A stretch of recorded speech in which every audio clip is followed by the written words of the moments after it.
Separation of colored substances. Naturally occurring substances may contain several pigments or colors.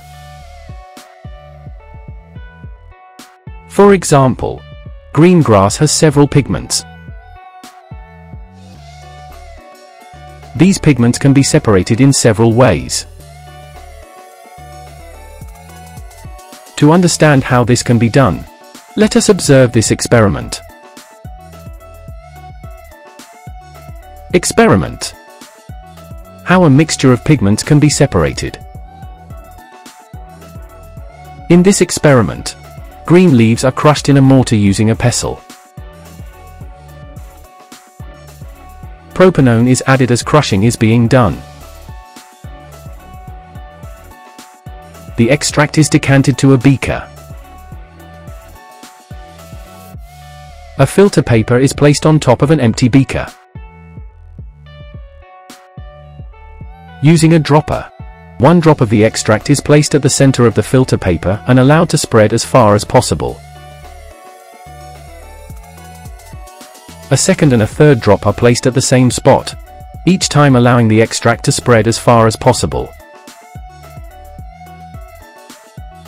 Once the spot of the extract has stopped spreading, the solvent is added drop-wise each time, allowing the solvent to spread. The solvent is added until it spreads out close to the edge of the filter paper. The coloring matter in green leaves is composed of different substances. Propanone is used to dissolve the coloring matter.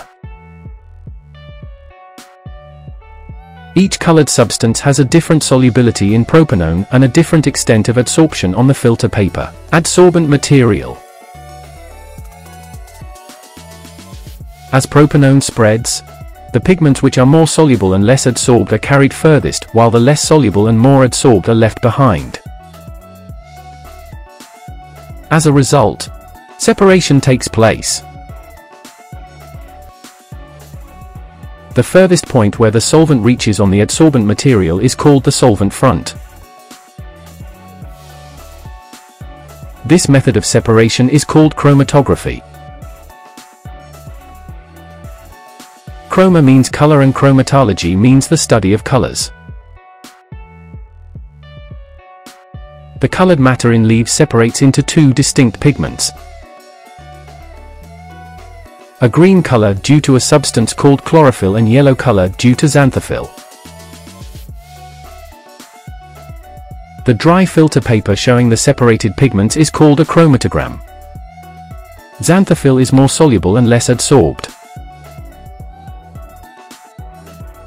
Chromatography can be used to determine the presence of a substance in a mixture by comparing it with a pure substance. The suspect mixture is placed on an adsorbent medium alongside the pure substance on the same baseline. The paper strip is then placed in a beaker containing a solvent.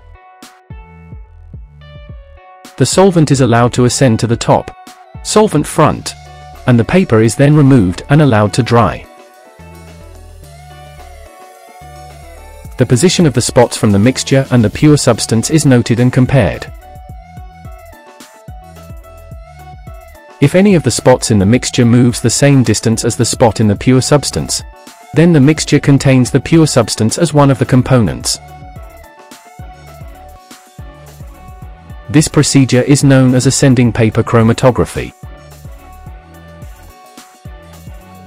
Chromatography has several applications. For instance,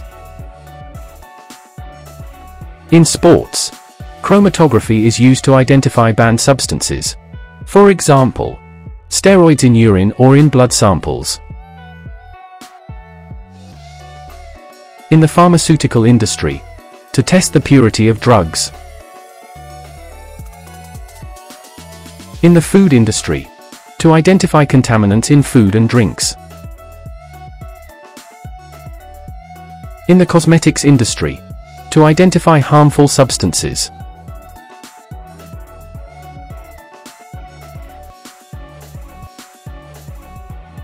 Thank you for watching this chemistry lesson. Please subscribe to this channel and other Genius channels relevant to your level of study.